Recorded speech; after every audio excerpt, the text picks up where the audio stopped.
já foi um dia. Tudo passa, tudo sempre passará. Como uma onda no mar.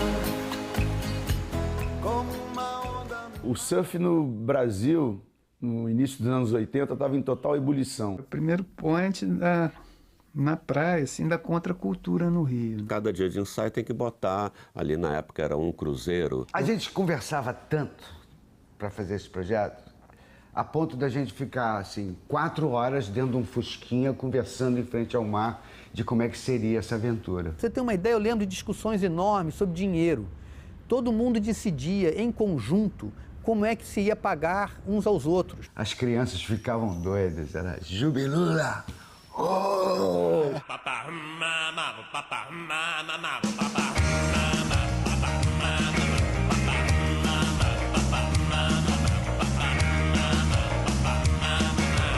Ninguém sabe de onde veio. Só fala isso o tempo inteiro. Não sei se é louco, se é esperto, mas sempre que aparece uma gatinha por perto. Os surfistas, junto com a mãe, faziam calções de surf, as revistas importadas circulavam na mão da galera. Aí o pessoal resolveu fazer a Brasil Surf, que era uma revista daqui, que era disputada também a tapa. Tinha os filmes de surf, que eram raridades, mas as trilhas sonoras eram mais perto do que a gente gostava, do que o que tocava na rádio.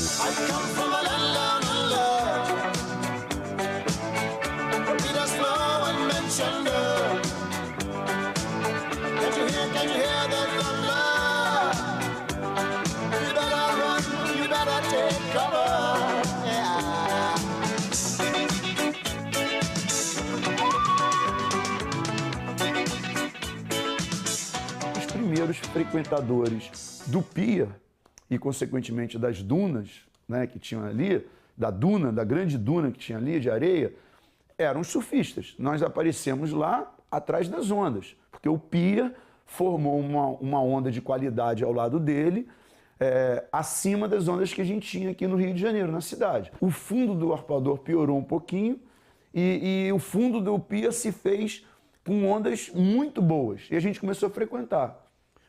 Provavelmente por conta da grande duna que a obra do pier criou, era uma duna enorme, alta, devia ter uns 8 metros de altura. Quem passava na praia não conseguia ver a beira da praia do lado do pier. Era um pedaço de 200, 300 metros de praia que ninguém conseguia ver. Só quem andasse na beira da praia e passasse por ali. Naturalmente, as pessoas que começaram a frequentar ali embaixo do pier, do lado do pier, na frente dessas dunas, entre a duna e o mar, começou a se sentir um pouco mais protegido. E vamos lembrar que a gente estava no auge da ditadura, nos piores anos da ditadura, os anos de chumbo, 1970, 71, 72. O Ali estava lá com certeza, Macalé. Evandro Mesquita começando a ficar conhecido, o pessoal do Asdrubal trouxe o trombone, um grupo de teatro. O Cazuza, bem garoto ainda, a Marina, a turma toda estava lá. E assim, né, nesse clima de comunhão com a praia, com a areia, com o mar. Tinha de tudo. As coisas, as tramas se faziam ali. Então a gente sentava embaixo de uma barraca e compunha, fazia uma versão punk de uma música. Tudo se criava ali, no sol. Entendeu? Os tratos, acordos, parcerias, ideias. Ninguém roubava ideia de ninguém. A gente ia embora, era tudo rolava ali.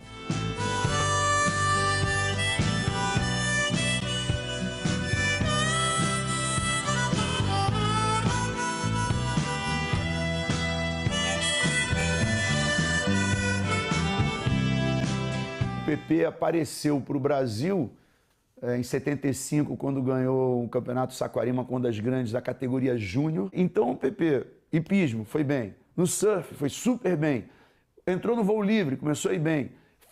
Começou a fazer o empreendimento dele, sanduíche do PP, foi bem. Fez uma barraquinha de torta no voo livre lá foi bem. A importância dele foi essa. Para o meio jovem e que estava ali buscando referências de sucesso para aquele jeito alternativo de viver, qualquer jeito que fosse, o Petit já foi um outro aspecto. Petit, no início dos anos 70, ele já era assim, um destaque no arpoador pelo jeito dele, principalmente pela maneira dele de ser. Um cara totalmente despojado dessas questões materiais. Não é porque ele não tinha, ele era de família de classe média alta. Mas ele era um surfista que só queria pegar onda, ficar na praia com os amigos, surfava de maneira linda. O estilo dele era lindo, ele era bonito fora d'água, ele surfava que era uma maravilha dentro d'água. E aí, lógico, a música do Caetano, que foi feita para ele, né? Um cara que nem o Caetano Veloso, que era um ícone para esse movimento todo também, fazer uma música, mesmo que não literalmente para ele, todo mundo sabia que era para ele, Menino do Rio, né? O Petit se tornou um menino do Rio. Menino do Rio, calor que provoca arrepio, dragão tatuado no braço, calção, corpo aberto no espaço, coração de eterno flerte, adoro ver-te. Eu fazia prancha de surf, eu pegava onda quase sempre, eu tinha recém-iniciado o voo livre na minha vida, em São Conrado, na Pedra Bonita. E aí eu falei, bom, eu vou escrever a história da minha vida, como é que eu vivo. Convidei o Calmon, que roteirizou o filme comigo. E aí nasceu o Menino do Rio, uma história de amor, uma história bem inocente, que conta o modo de vida, né, do carioca, o estilo de vida do carioca. E para nossa surpresa, esse filme estourou. A gente adorou, a gente não se via representado em lugar nenhum. Tinha voo livre, tinha surf, estava perfeito. As histórias, os diálogos, pô, maravilhoso. Aquilo mesmo, dormir, barraca acampada, tirar virgindade, aquilo tudo ali era aquilo ali mesmo. A trilha do Menino do Rio era um trabalho, era um filme despretensioso, filme de juventude, de praia, que tem milhões de filmes americanos disso. E aí eu chamei o Lulu e o Guilherme Arantes para fazer comigo. E nessa leva desse filme tinha o De Repente Califórnia, que foi feito exatamente para o filme. Garoto, eu vou pra Califórnia, viver a vida sobre as ondas, vou ser artista de cinema. O meu destino é ser star. Eu estava completamente de bobeira andando na praia de Ipanema, eu me lembro, era um verão, e de repente uma voz veio, eu estava andando em pé, e uma voz de alguém que estava sentado perguntou para mim se eu era o Ricardo Graçamelo, filho de Marília Pera. Eu falei que sim, achei meio estranho, na verdade eu achei que era uma cantada, eu achei que eu estava tomando uma cantada. E não era o Antônio Calmon, e o Calmon falou assim, não, é porque eu vou dirigir um filme agora chamado Menino do Rio, e você tem a cara de um dos personagens do filme. E será que você poderia ir hoje à tarde na LC Barreto para a gente te olhar? O filme, que era despretensioso, foi um sucesso espetacular, né? Foram milhões de pessoas jovens, não tinha um filme para a juventude.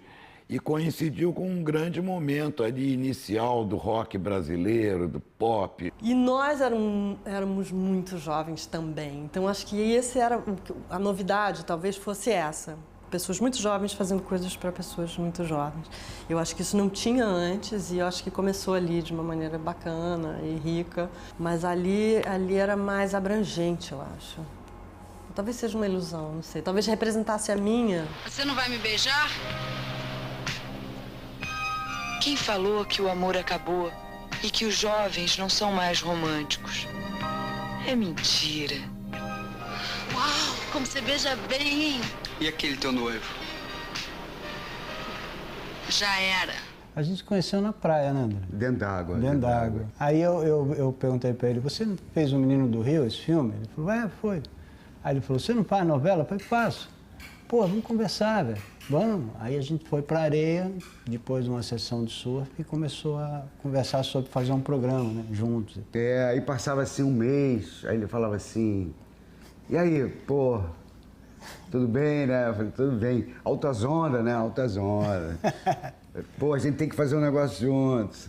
E aí a gente foi maturando, né, essa ideia. A verdade é que quando a gente exibiu a Semana do Cinema Nacional na TV Globo, Menino do Rio foi o maior ibope. Ganhou de Dona Flor, Seus Dois Maridos, ganhou de Eu Te Amo, do Jabô, ganhou de todos os ibopes. Daniel Filho, passando no corredor, estava eu e o Cadu, ele virou e falou assim, a gente estava fazendo novela. Ele virou e falou assim, o programa de você, Menino do Rio, foi o maior ibope da semana, disparado, deu o dobro de ibope do que os outros filmes. Eu olhei pro Cadu e falei, a hora é agora. O momento é já. Aconteceu. Aí o Daniel chamou o Euclides Marinho, o Nelson Mota, o Guel Arraes, Patrícia Travassos. Enfim, fizemos uma reunião de cabeças jovens da época e cada um foi dando seu palpite e nasceu o Armação, que o nome Armação, inclusive, veio do Daniel, que foi fazer xixi e quando voltou, falou, eu tenho o nome. Esse nome tem um porquê. O Daniel ficava olhando para mim e pro Cadu, e os dois de boné virando pro lado, falando assim, ele falou, não, porque a gente queria fazer a abertura do filme no Havaí, depois também fazer um outro pedaço na Indonésia, no Sumatra. Aí ele olhou, foi pro banheiro, voltou, falou, já sei o nome desse programa. Aí todo mundo parou, ele falou, isso é uma armação ilimitada. Os dois querem fazer esse programa só para poder pegar onda. Que simpático aí, hein? O que vocês fazem? O Juba, a gente é sócio numa firma chamada Armação. Ação, sacou? Não saquei. Esquece. Chamamos o Guel Arraes para ser diretor, que deu a linguagem visual moderna, usava câmera rápida, câmera lenta, tinha um humor, uma ironia, tinha toda uma coisa pop ali. E foi um escândalo, passava, sei lá, às 9 da noite, em horário nobre. As pessoas não entenderam nada assim. Os jovens deliraram. Armação Ilimitada, uma série na TV Globo com jovem?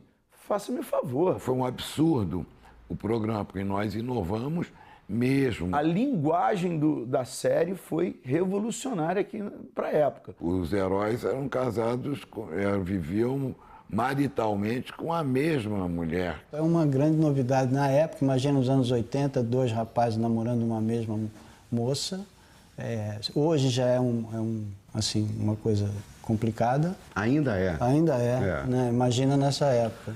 Porque não tinha personagem. O Juba era eu mesmo. E o Lula era ele mesmo. Sendo que, às vezes, vinha o texto e ele falava, pô, eu não consigo dar essa fala. Eu falei, dá que eu falo. Falo eu, fala a minha. Por isso que as personalidades, hoje em dia, você diz, pô, quem era o Juba? Porque o espírito era o mesmo. O primeiro programa Armação Ilimitada, que chamou Um Triângulo de Bermudas, era um absurdo, porque no final do programa um dos heróis morria, simplesmente caía num despenhadeiro com a moto, não sobrava nada. Porra! Daí, passava um pouquinho, o cara aparecia subindo ali do nada, falando, isso é tudo brincadeira, é programa de televisão. Isso era um absurdo fazer isso. Ele topou, se divertiu. Por exemplo, se você pega uma criança hoje de 7, 8 anos e põe uma armação para assistir, escolhe um programa, ele vai achar que é atual. Ele vai achar que foi feito essa semana. Por causa desse espírito. O espírito, ele permanece.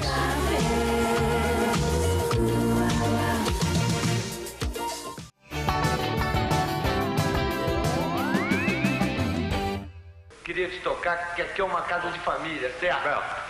Não que você não possa ter liberdade total. Liberdade com responsabilidade, certo? Certo. Por exemplo, ali é o quarto do papai. Não pode pintar sujeira. Ali? Sim. Tem cama de casal, ajuda esse negócio todo? Pode não, pode. Papai e mamãe dormem nesse quarto há 25 anos. Peraí, Marco, desculpa. A partir de 71, 72, eu, Regina Casé e Jorge Alberto Soares começamos a querer formar uma trupe teatral. Em 74, a gente conseguiu juntar uma turma na qual tinha Luiz Fernando Guimarães, Daniel Dantas, entre outros. Conseguimos fazer uma apresentação à meia-noite no Teatro Opinião, que era um teatro forte na época, e aí a imprensa apoiou totalmente o surgimento do Asdrubal e o público e os artistas e tal. Então, o Asdrubal surgiu como uma grande novidade no cenário carioca teatral. Então, quando eu e as pessoas do Asdrubal diziam que estamos a fim de fazer teatro, formar um grupo e vai assistir o nosso espetáculo, etc., etc., as pessoas, os artistas de uma geração anterior à nossa, artistas de palco, que não estavam presos, que não estavam indo para outras profissões ou estava exilado, etc., etc., diziam, mas para que fazer teatro? Não interessa nada. E o Asdrubal colocou em cena, a partir do Inspetor e o Bu, e depois fortemente pelo Brasil inteiro, através do Tratimilhão, uma espécie de animação de estar na vida, de que qual é, vale a pena viver assim, que negócio é esse?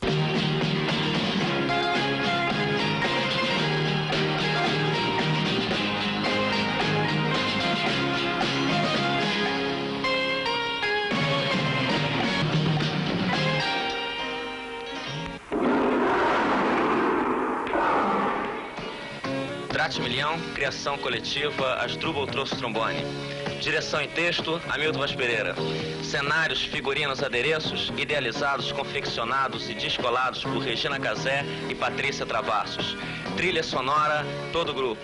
Ralávamos muito, assim, com muito prazer, assim, 10 horas de ensaio, 12 horas de ensaios duros, almoçando na casa da tia ou da namorada, mas vendo que a gente estava descobrindo ali uma forma de atuação brasileira muito interessante, a desconstrução do trabalho de ator, de falar impostado, para uma coisa mais perto do cinema, uma coisa mais coloquial. O Asdrubal trouxe o trombone, parece que disse assim, olha, a nossa maior fonte de informação é a nossa própria experiência. O que a gente sabe melhor é aquilo que a gente vive. E é possível fazer uma dramaturgia a partir dos acontecimentos da nossa vida. Então a gente ia assistir o Tratimilhão e a gente se sentia profundamente representado pelo que estava se passando em cena. O Asdrubal era acusado pela crítica de só falar do próprio umbigo. Achavam que eles só falavam de Ipanema, da praia e tal. E eu acompanhei o grupo assim em várias viagens, era um sucesso total em todas as partes do Brasil. Era uma lufada, né, o que começa com Asdrubal e vem para o besterol, uma lufada de ar fresco que o teatro desesperadamente precisava naquele momento. Não adianta reprovar o seu aluno se ele não brinca de cabra cega, como todo corpo docente espera. Por um momento que eu estou mais frágil, eu vou escolher as minhas próprias dúvidas. Porque não é sofrer menos que me interessa, mas experimentar sentimentos de profundo prazer. Eu quero ser feliz. Eu não desisto da ideia de ser feliz. A necessidade que eu, você e toda essa gente aqui tem da vida não dá para ser aniquilada. A felicidade é um compromisso terrestre.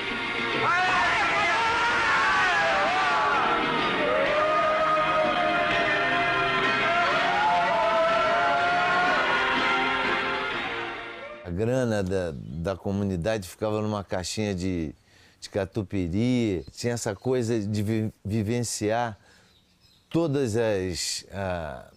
as etapas da construção de um grande espetáculo, de ligar a caixa de som a fazer o cenário, o cartaz. Quando apareceu o Trate-Milhão, né? Que eu fui ver, se não me engano, acho que no Dulcina, né? Não sei se estreou ali, mas eu fui ver ali, foi ali mesmo, né? Então, ali, sei lá, fui lá umas 5 vezes, né? E falei, caramba, primeiro que tinha uma coisa que eu gostava muito, uma economia em cena. Eram os caras botando para quebrar. Aquilo era uma criação coletiva, todos eram autores do espetáculo. Embora houvesse uma direção do Hamilton Vaz Pereira, talvez o Hamilton mesmo vai dizer isso muito melhor do que eu, ele certamente sabe a influência que ele recebia profunda daqueles atores, e ele mesmo era um animador daquela usina criativa de todas as pessoas. E a gente surgiu com Asdrubal trouxe trombone, que era sonoro, Asdrubal, né? E começava pela letra A e principalmente não significava absolutamente nada. A gente é um grupo de teatro. O nome desse grupo é Asdrubal trouxe trombone. Asdrubal trouxe trombone é um nome, né? Como tem, por exemplo, The Beatles tem The Asdrubal trouxe trombone. O que é um grupo? O que diferencia isso das outras coisas? Diferencia, por exemplo, você vai montar uma peça de teatro, junta uma porção de gente, um cara paga um tantinho para cada um fazer aquele negócio. Aqui não é assim. Aqui, já desde a primeira peça da gente, que é essa, o Trate-Milhão, é a terceira. Então, desde a primeira peça, que foi o inspetor-geral do Gogol, a gente juntou dinheiro, um pouquinho de cada um cruzeiro de cada um, foi botando numa caixinha e fez uma coisa que chama cooperativa. Então, tudo que a gente produz é de todo mundo. O dinheiro veio de todo mundo, o trabalho, o investimento em tempo. Então, são atores, pessoas que fazem teatro, que fizeram essa peça, o inspetor-geral do Gogol, depois fizeram o Bu, do Jarry, e agora está fazendo essa, o Trate-Milhão, que é uma peça sobre a gente, sobre a vida da gente, parecida com a gente, escrita pela gente, mais pelo Hamilton. E isso aqui é um grupo de teatro, é você querer uma maneira diferente de produzir isso, de viver a sua vida e a sua produção ser de uma maneira diferente. Por isso que a gente é um grupo e não um ator trabalhando num elenco qualquer. Por isso que a gente é o Asdrubal.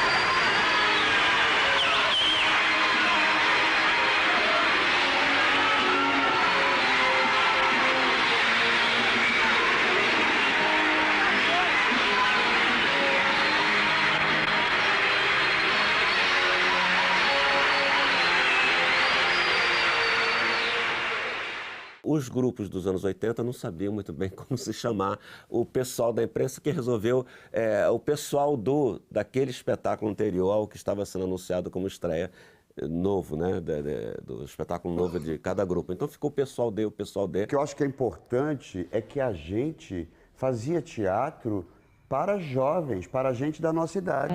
Não eram para as velhinhas da van. Não eram para as velhinhas da van. A nossa plateia era lotado de galera da nossa idade. Todo mundo era galerinha de 20 anos. Todas as pessoas iam namorar. Me lembro na Tempestade, todo mundo ia fumar, ia namorar, ia no Parque Lage, ia se pegar no Parque Lage, entendeu? O Despertar da Primavera, nós todos tínhamos 22, 23 anos e o público também tinha 22, 23 anos. O Asdrubal, num certo momento, esse momento era 80, 81, estava com uma fama danada, que vinha de Trate-Milhão, que vinha de aquela coisa toda, e várias viagens pelo Brasil e tudo mais. Então, num certo momento, o Perfeito Fortuna veio com a ideia da gente ter uma sede. A gente sofria, como todo grupo, sofre com os aluguéis de teatro e locais para apresentação. E o Perfeito veio com essa ideia de uma lona de circo que abrigaria todas as artes. A gente estava precisando de grana sempre, profissionais, pagávamos os nossos aluguéis e tal. Eu achei interessante a gente dar um curso, e nós éramos vários, então poderíamos ter várias turmas, cada um segurava umas turmas assim e tal, e seria legal. Quando anunciamos, veio uma grande surpresa, que veio, sei lá quantas pessoas, mas eu diria umas 500 pessoas para fazer um curso de teatro. O Perfeito sacou, caramba, quer dizer, olha o nosso público aí e olha as pessoas que vão fazer o circo existir. O Asdrubal trouxe era um sucesso tão grande, tão grande, tão grande, que não cabia mais nos teatros, não cabia mais nas faculdades, não cabia mais em lugar nenhum. Precisava ganhar as ruas porque a multidão da juventude estava com sede daquele tipo de teatro que eles faziam.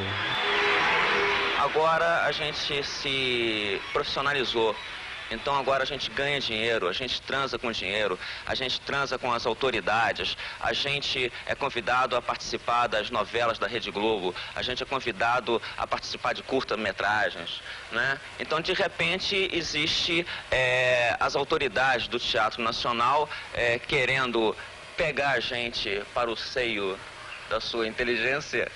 E existe a garotada um pouquinho mais nova que a gente, já chamando a gente de careta, dizendo que a gente não está com nada, que a gente está completamente vendido ao sistema.